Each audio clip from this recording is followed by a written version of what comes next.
Shifting చట్టాన్ని రద్దు చేయడం శుభ పరిణామం. కోవూరు నియోజకవర్గ ప్రజల తరపున ప్రభుత్వానికి ధన్యవాదాలు తెలియజేస్తున్నాను. అధ్యక్ష. గన్బాబు గారు.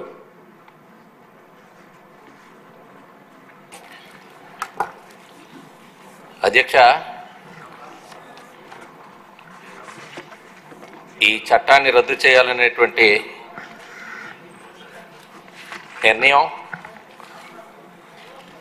తెలుగుదేశం పార్టీ మేనిఫెస్టోలో పెట్టిన రోజు నుంచి ప్రభుత్వం అధికారంలో వచ్చినాక తొలి రోజుల్లోనే గౌరవ ముఖ్యమంత్రి గారు చంద్రబాబు నాయుడు గారు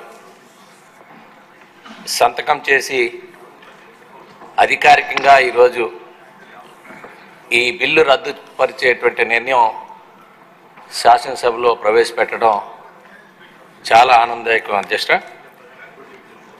ఎందుకంటే అధ్యక్ష, ఈ చట్టం తీసుకొచ్చినాక ఒక రిటైర్డ్ అధికారితో నేను రైల్లో ప్రయాణం చేస్తుంటే మా విశాఖపట్నం చాలా సౌమ్యం అధ్యక్ష.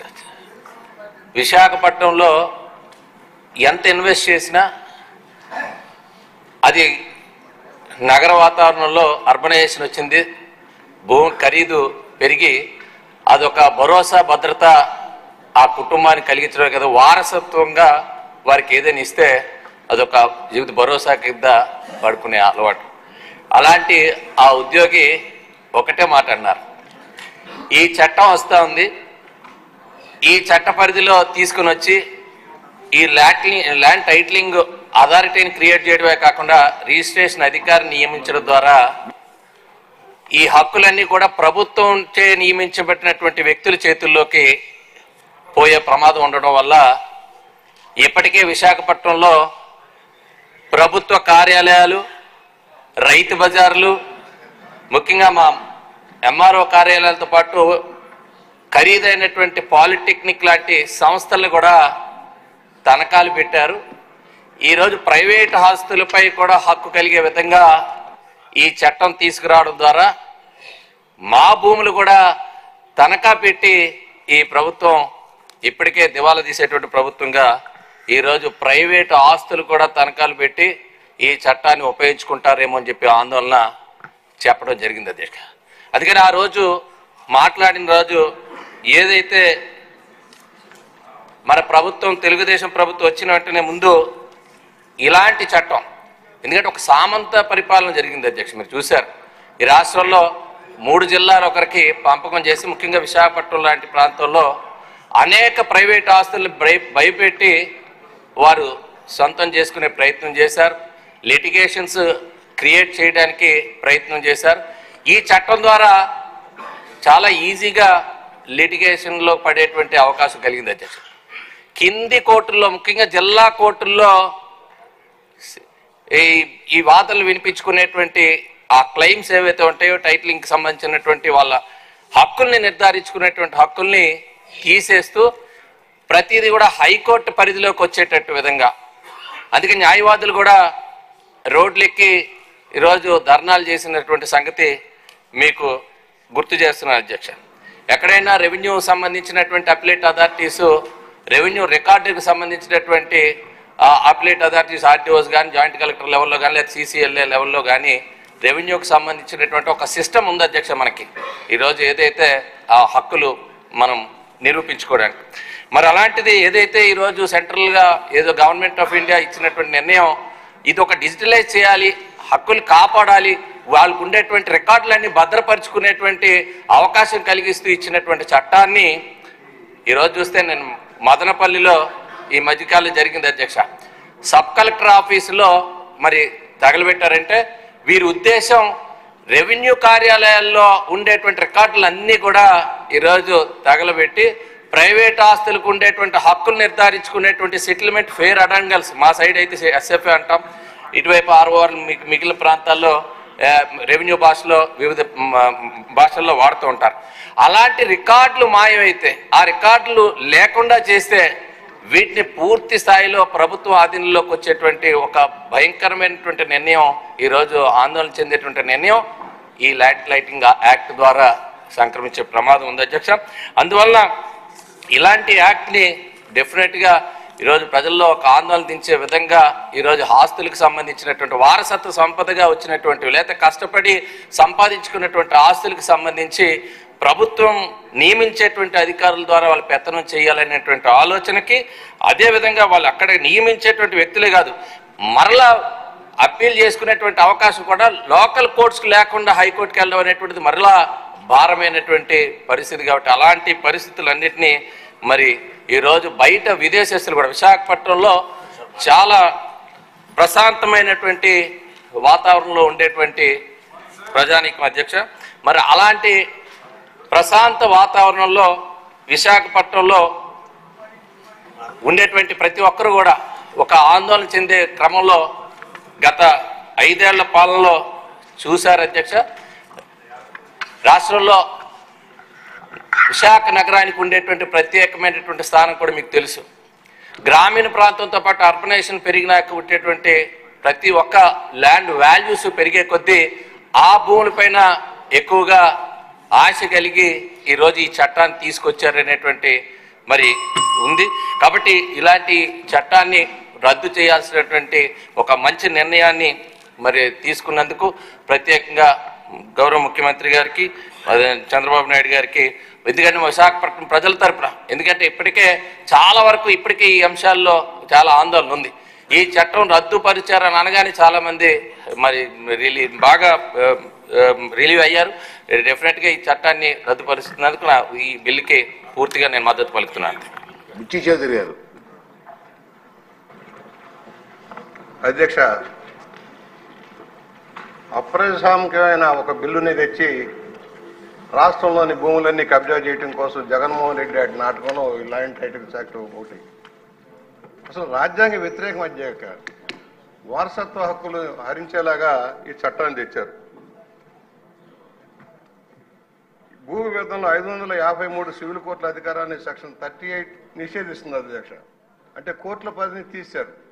ఎవరైతే తన అంతేవాసుల్ని తన నమ్మకాన్ని పెట్టారో వాళ్ళు చెప్పిందే వేదంలాగా సాగేలాగా ఈ కార్యక్రమం వస్తుంది. నేను ఒక బాధ్యత అధ్యక్ష. ఈ భూముల రీసర్వే పేరుతో జరిగిన దాంట్లో కాడెద్దులు ఎకరం నెలలాగా నాకు మిగిలిందే ఎకరం 62 సెంట్లు అధ్యక్ష. మొన్న వచ్చేసి చౌకపరచలుగా మీకు ఎకరం 12 సెంట్లే ఉంది, ఎకరం కనపట్లేదని చెప్పారు నాబోటి వాళ్ళకి.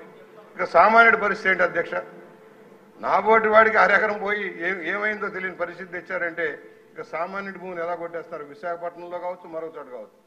ఈ మధ్య మా దగ్గర రాజమహేంద్రవరంలో కలెక్టర్ గారి సారథ్యంలో, ఆమె బహుశా పులివెందుల కలెక్టర్ గారు, ఆమె సారథ్యంలో ఎవరైతే భూములు దందా చేసి ఫోర్జరీ డాక్యుమెంట్లు చూపించారో వాళ్ళకి మ్యూటేషన్ చేశారు అధ్యక్ష. మీ భూమి నా భూమి మీద ఎవరికో దొంగ పట్టాలు సృష్టిస్తే దాన్ని మ్యూటేషన్ చేసి పెట్టారు ఆ ప్రభుత్వ హయాంలో. అట్లా అనేక భూములు రాష్ట్రంలోని అనేక భూములు కబ్జా చేశారు. ఇవాళ భారత వారసత్వ చట్టం రాజ్యాంగం ఆర్టికల్ 21, 246, 300 విరుద్ధంగా ఉంది అధ్యక్ష ఈ బిల్లు. అసలు ఎలా కనీసం ఆలోచించకుండా కేవలం 4 లక్షల కోట్లు దోచుకున్నాడు జగన్మోహన్ రెడ్డి గారు 5 ఏళ్లలో. దాన్ని భూమిలో పెట్టాలి. పరిశ్రమల పేరుతోటో చూశారు కదా, ఏదైతే 1000 ఎకరాలు ఎలా కట్టబెట్టారో పవర్ కోసం, మరొక దానికోసం. ఇవన్నీ కూడా మనం ఆలోచన చేసినప్పుడు ఈ చట్టాన్ని దాటంలో ఉద్దేశం భూములు కబ్జా చేయటం, మొత్తం రాష్ట్రంలోని ప్రజల హక్కులన్నీ హరించేలాగా అసలు రాజ్యాంగ విరుద్ధంగా న్యాయ పరిధి తొలగించి రెవెన్యూ అధికారులకు కట్టబెట్టి బెదిరించే కార్యక్రమం ఈ చట్టంలోకి వచ్చింది. దీని మీద ముఖ్యమంత్రిగా ప్రమాణ స్వీకారం చేసిన వెంటనే చంద్రబాబు తీసుకున్న హర్షణీయం. దాని మీద వెంటనే ఆర్డినెన్స్ తేవటం, ఇవాళ చట్టం తేవడం చాలా అభినందనీయం. ఒకటే సామాన్యులకు రక్షణ కావాలి అధ్యక్ష. ఇవాళ ఈ 5 సంవత్సరాల్లో జరిగిన అన్ని విషయాల మీద సమగ్ర విచారణ జరగాల్సిన అవసరం ఉంది. మంత్రి గారు ఇక్కడే ఉన్నారు, రెవెన్యూ మంత్రిగా. అనేక జిల్లాల్లో, రాయలసీమలో నిన్న చూసాం, ఏదైతే మదనపల్లిలో రెవెన్యూ రికార్డు తగలబెట్టారంటే ఈ పరిస్థితి ఏంటో అర్థం చేసుకుంది. నేను ముందే చెప్పా, అయ్యా సెక్రటేరియట్ని కూడా తగలెడతారని జాగ్రత్తగా ఉండాలని చెప్పాను ఎలక్షన్ ముందే. ఎందుకంటే తమ తప్పులన్నీ బయటకు వస్తాయని రికార్డులు తగలేసే విషయం పెనంలూరులో తగలేసినా ఎక్కడ తగలేసినా. ఇవాళ అనేక అవతాకులు ఉన్నాయి. వేలాది ఎకరాలు కబ్జా జరిగింది. వైఎస్ఆర్ పార్టీ నాయకుల కన్సర్న్లోకి వెళ్ళిపోయింది. విశాఖపట్నం చుట్టుపక్కల కానీ, రాయలసీమలో కానీ, రాజమండ్రి లాంటి కేంద్రంలో కూడా ఈ దోపిడీ యథేచ్ఛగా సాగింది. అందువల్ల దీని మీద ఇవాళ చట్టం తీసుకురావడం హర్షణీయం. రీసర్వే పేరుతో దగా చేశారు అధ్యక్ష. దాని మీద కూడా విచారణ చేయాలని నేను మంత్రి గారిని కోరుతా ఉన్నా. ఏదైతే రీసర్వేలో అసలు భూ యజమానులకు ఉన్న భూమి అక్కడ ఉన్నా కూడా రికార్డులో లేకుండా చేశారు. ఎవరెవరి పేర్లు ఎక్కించారు, ఎవరు డబ్బులు ఇస్తే ఎవరు లంచాలు ఇస్తే వాళ్ళ పేర్లు ఎక్కించారు. అసలు యజమానులకు అన్యాయం జరిగిపోతా ఉంది. కొంతమంది ఆబ్సెంట్ ల్యాండ్లైన్లు ఉంటారు అధ్యక్ష, విదేశాల్లో ఉండొచ్చు, ఇతర ప్రాంతాల్లో ఉండొచ్చు. ఆ భూములన్నిటి మీద కన్నేసి లాగేశారు అధ్యక్ష. ఎవరైతే గ్రామాల నుంచి వలసపోయారో ఆ భూములను ఇన్నాళ్ళు కాపాడుకుంటూ వచ్చారో ఆ భూములన్నిటి మీద ఇవాళ ఈ చట్టం కనుక అదే విధంగా అమలు చేస్తే దేవాదాయ భూములు ఉండవు అధ్యక్ష, మైనార్టీ భూములు ఉండవు అధ్యక్ష. దీని మీద మన సమగ్ర విచారణ జరగాల్సిన అవసరం ఉంది. రీసర్వే విషయంలో కూడా ముఖ్యమంత్రి గారు, రెవెన్యూ మంత్రి గారు మాట్లాడి రీసర్వేలో చాలా లోపాలు జరిగినాయి సార్, చాలా లోపాలు జరిగినాయి. దాన్ని మళ్ళీ ఎలా రెక్టిఫై చేస్తారో ఆలోచించమని విజ్ఞప్తి చేస్తా ఉన్నాను. నారాయణ రెడ్డి గారు. అధ్యక్ష, ఈ ల్యాండ్ టైటిలింగ్ యాక్ట్లో ప్రధానంగా ఆ జగన్మోహన్ రెడ్డి ఫోటో ఎందుకు అధ్యక్ష? ఫస్ట్ ఆ ముఖమే దరిద్రం. అది ఎందుకు? అసలు దానికి కారణం అమరావతి రైతులు భూ సమీకరణలో వాళ్ళు ధర్నాలు చేయడం, వాళ్ళని దెబ్బకొట్టేదానికి దృష్టిలో పెట్టుకొని రాష్ట్రం అంతా అదే పద్ధతిలో దెబ్బకొట్టేదాని కోసం చేసిన ప్రయత్నమే ఇది.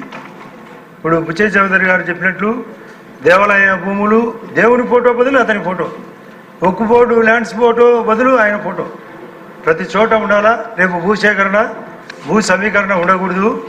దాని భూములు అడ్డపెట్టి లోన్ తీసుకురావాలా, రాష్ట్రాన్ని తగలబెట్టాలనే ఉద్దేశంతో ముఖ్యమంత్రి గారు గట్టిగా గుర్తించి వెంటనే రద్దు చేస్తానని ఆయన సభలో సించినాడు పుస్తకాలను కూడా.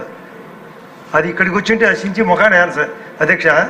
అతను ఇక్కడికి రావాలని కోరుతున్నాం అధ్యక్ష. నిన్న చెప్పినా రోజు చెప్తున్నాం, అది ఎట్లా ఒకట పిలిపించాలి అధ్యక్ష. మీ చేతిలో ఉంది. ఇలాంటి తప్పులు చేయకుండా ఉండాలంటే ఇట్లాంటి యాక్ట్ ఉండకూడదు అధ్యక్ష. సార్ మనోహర్ గారు.